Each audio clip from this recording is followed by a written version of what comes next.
بسم اللہ الرحمن الرحیم۔ السلام علیکم۔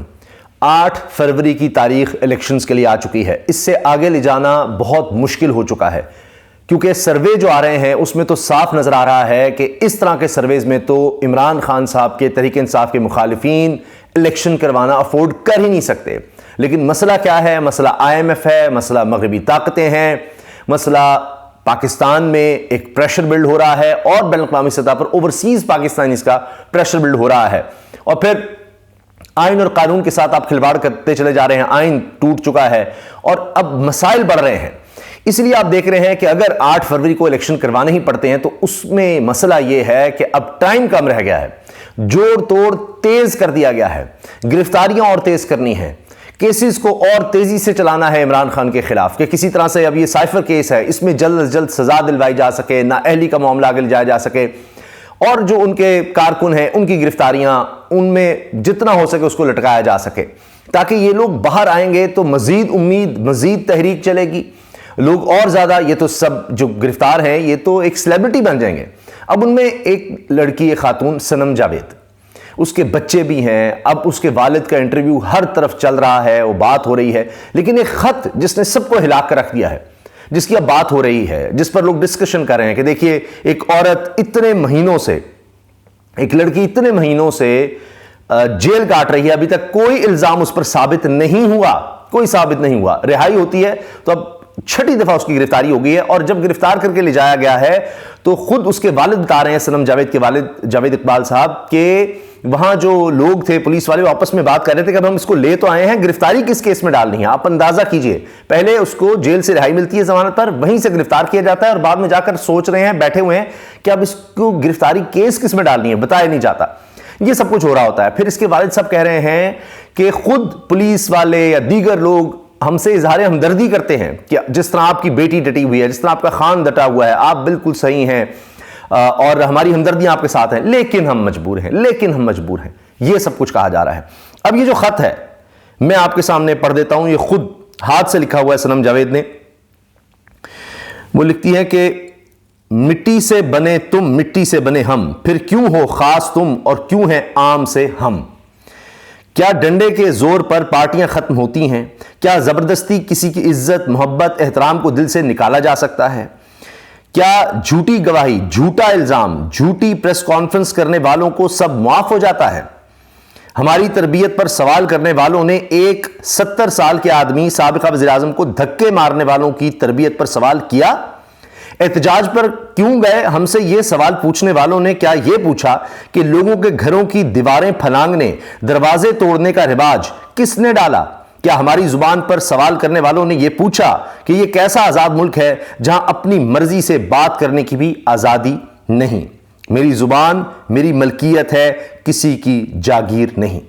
اب یہ وہ حوالہ دے رہی ہیں کہ جس طرح سے لوگوں سے پریس کانفرنس کروائی جاتی ہے اور اس کے بعد جناب کوئی پوچھتا نہیں ہے، سب کیسز معاف، کچھ بھی نہیں، یعنی یا تو پھر وہ کیس جھوٹے ہیں یا مقصد کیسز کا کچھ اور ہے۔ تو وہی لوگ جن پر کیسز ہیں، یہی 9 مئی کے ہیں، وہ جب جا کر استحکام پاکستان پارٹی میں چلے جاتے ہیں یا ٹی وی پر آ کر ایک انٹرویو دے دیتے ہیں یا کوئی پریس کانفرنس کر دیتے ہیں کہ جی ہم سیاست چھوڑ رہے ہیں، تو اس کے بعد آپ دیکھ لیجئے کیا وہ اسی طرح سنم جاوید کی طرح گرفتار ہیں؟ کیا وہ لوگ ڈاکٹر یاسمین راشد صاحبہ کی طرح گرفتار ہیں؟ کیا وہ لوگ دیگر جو ہیں، سینیٹر اعجاز چودھری ہیں، میاں محمود رشید ہیں، سابق گورنر عمر سرفراز چیمہ ہیں، اس طرح کی اور بہت سی مثالیں ہیں، تو وہ لوگ ابھی تک جیلیں بھگت رہے ہیں، کیسز بھگت رہے ہیں ایک کے بعد ایک، تو پرویز الہی ہیں، 20 دفعہ گرفتاری، 20 دفعہ رہائی، وہ سلسلہ چل رہا ہے۔ تو اسی طرح سے یہی الزامات، ان سے بھی زیادہ سنگین الزامات بہت سے اور لوگوں پر تھے، یا تو انہوں نے انٹرویو دیا یا پریس کانفرنس کی، اس سے ہم پاکستان پارٹی میں چلے گئے تو کہیں نہیں، وہ اس کا حوالہ دے رہی ہیں۔ اسی طرح وہ کہتی ہیں کہ یہ 9 مئی سے بہت پہلے چادر چار دیواری کا تقدس پامال ہو رہا تھا، عورتوں کو، بچوں کو ہراساں کیا جا رہا تھا، گھروں میں پھلانگ پھلانگ کر جاتے تھے، یہ سب ویڈیو ایویڈنسز موجود ہیں، ایک ایک چیز موجود ہے۔ تو یہ جناب اس وقت چیز ہے جو ڈسکس ہو رہی ہے۔ اب میں آپ کے سامنے رکھ رہا ہوں کہ ان کے والد کیا کہہ رہے ہیں میاں نواز شریف کے بارے میں۔ میں تو سمجھتا ہوں کہ اب میں وہ دہرانا نہیں چاہ رہا کیونکہ وہ بڑے سخت الفاظ ہیں، اور میں چاہتا ہوں کہ آپ خود ہی سن لیں کہ انہوں نے کیا کہا ہے، اور بڑے سخت الفاظ استعمال کیے ہیں۔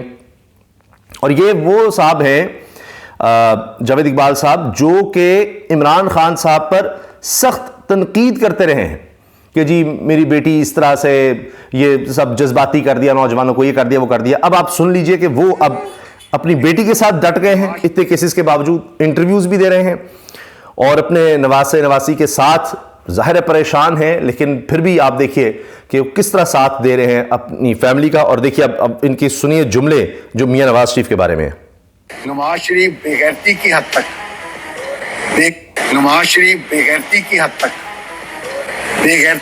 تک بے ضمیر انسان ہے. وہ اقتدار کے لیے ہر وہ گندا کام بھی کرنے کے لیے تیار ہو جاتا ہے جو دوسرا کوئی غیرت مند نہیں کر سکتا. اگر ایم کیو ایم نواز، اب آپ یہ سن لیجئے کہ جو الفاظ ہیں کہ میاں نواز شریف وہ آدمی ہے جو کسی بھی حد تک چلا جاتا ہے کو جوائن کر سکتی ہے تو وائی ناٹ پیپلز پارٹی اور پی ٹی آئی آپس میں اتحاد کیوں نہیں کر سکتی؟ وہ بیچارے اتنے کمزور ہیں کہ وہ بولنے کی حد تک والا جہاد بھی نہیں کر سکتے ہیں. وہ صرف یہ ان لوگوں کی بات کر رہے ہیں کہ جو گرفتار کرتے ہیں، لے جاتے ہیں اور پھر ہمدردی بھی دکھاتے ہیں. ہمیں یہ کہتے ہیں آپ بہت اچھا کر رہے ہیں، آپ کی بیٹی بہت ڈٹی ہوئی ہے، ہم آپ کے ساتھ ہیں، آپ نے بہت بہادر بیٹی پیدا کر دی، یہ کر دیا وہ کر دی. نواز شریف بے غیرتی کی حد تک یہ آپ نے سن لیا جو وہ الفاظ استعمال کر رہے ہیں. اور ظاہر ہے کہ کافی اس وقت پریشانی میں ہے، مشکلات میں ہیں، لیکن وہ بالکل بھی پیچھے ہٹنے کو تیار نہیں ہیں. اب جو اس وقت یہ ماحول ہے گرفتاریوں کا، ہمارا عدالتی نظام کا، سارا پروسیکیوشن کا، پولیس کا، اس پر جناب سلمان راجہ صاحب نے ندیم ملک صاحب کے شو میں جو بات کی ہے وہ بھی سننے لائق ہے. اور اس میں نون لیگ کے بیرسٹر علی ظفر بھی تھے اور چیئرمین پاکستان بار کونسل بھی اس میں حسن رضا پاشا صاحب بھی موجود تھے. اب یہ جناب سلمان راجہ صاحب کی یہ بات سب لوگ بہت زیادہ سننا چاہ رہے ہیں. اور کئی ممالک سے اپنا اگر مقابلہ کریں، بنگلہ دیش سے مقابلہ کریں تو ہم آگے تھے، آج ہم ان سب ممالک سے پیچھے ہیں. اس کی بڑی وجہ یہ ہے کہ عسکری قیادت اور سویلین قیادت دونوں کا مطمع نظر عوام کی فلاح نہیں رہا. اور آج بھی یہی صورتحال ہے. آج بھی کوشش یہ ہو رہی ہے کہ ہم نے حکومت کو کیسے قائم کرنا ہے، اس میں کون منظور نظر آئے گا، ہم نے کس کو کیسے تباہ کرنا ہے، کس پارٹی کو ہم نے ملیا میٹ کرنا ہے، اس کے لیے. اب یہ بات یعنی ندیم ملک صاحب کے شو میں سما ٹی وی پر یہ آپ دیکھیے یہ شو چلا ہے، ایک ایک چیز وہ بتا رہے ہیں اور ایسے لگ رہا ہے کہ نہ صرف ندیم ملک صاحب، باقی دونوں جو پارٹیسپینٹس ہیں وہ بھی ان سے اگری کر رہے ہیں ایک ایک چیز پر. ہم ہر وہ حربہ اپنا رہے ہیں جو ہمارے آئین اور قانون کے خلاف ہے. ہم لوگوں کو یہ بتا رہے ہیں کہ یہ ریاست ایک مذاق ہے، اس کی پولیس جو ہے وہ ایک کٹ پتلی پولیس ہے، اس کو حکم ہوگا تو 6 دفعہ کسی کو گرفتار کرے گی. یہاں کی پولیس ایک کٹ پتلی پولیس ہے، جب حکم ہوگا تو وہ جس کو 6 کا درجنوں دفعہ گرفتار کرے گی. یہ بات وہ کر رہے ہیں. یہ سلمان راجہ صاحب پاکستان کے ٹاپ کے لائر ہیں جو ہمارے آج کے نظام انصاف کے بارے میں بتا رہے ہیں. یہ خود اس کا حصہ ہیں، اس نظام میں اٹھتے بیٹھتے ہیں، کیسز لڑتے ہیں. یہ ماضی میں شریف خاندان کے وکیل بھی رہے ہیں اور وہ کہہ رہے ہیں کہ پولیس اب کٹ پتلی ہے. باقی ججز کا بھی سن لیجئے کیا کہہ رہے ہیں. منہ پہ کالا کپڑا ڈال کے تصدیق کرے گی. تو ہم یہ بتا رہے ہیں کہ ہماری عدالتیں جو ہیں وہ اشاروں پر چلتی ہیں، وہ بیل تب دیتی ہیں جب اشارہ آ جائے، بیل نہیں دیتی جب اشارہ نہ ہو. ہماری عدالتیں اشاروں پر چلتی ہیں، آئین اور قانون کے تحت نہیں، وہ اشاروں پر چلتی ہیں. اشارہ آ جائے تو جناب ضمانت مل گئی، اشارہ ہے تو نہیں ملے گی. بتا رہی ہیں کہ ہماری جو انتظامیہ ہے، ہمارے جو وزراء ہیں، ہمارے جو بیوروکریٹ ہیں، وہ سب تابع ہیں کسی ایسی طاقت کے جس کا مطمع نظر اقتدار ہے، اقتدار پہ قبضہ ہے، جو یہ چاہتی ہے کہ اس ملک کے اندر اقتدار کے اوپر آخری جو حرف ہے اسی طاقت کا رہے. تو یہ بات اب سب کے سامنے آیا ہے، کوئی اس سے چھپ نہیں سکے گا. اس کا حل کیا ہونا چاہیے پاشا صاحب؟ یہ دیکھ لیجیے جناب، یہ سلمان راجہ صاحب نے گفتگو کی ہے، میں نے ساری آپ کے سامنے رکھ دی ہے. یہ اب دیکھیے کہ لوگ اس پر بات کر رہے ہیں اور یہ ہے حقیقت کہ کس طرح سے لوگوں کو گرفتار کیا جا رہا ہے، کس طرح سے ان کو رکھا جا رہا ہے، کس طرح سے ان کو انصاف نہیں مل رہا، کس طرح ہماری عدالتیں چل رہی ہیں. جو کچھ ہے وہ سلمان راجہ صاحب نے خود ہی بتا دیا. اللہ حافظ.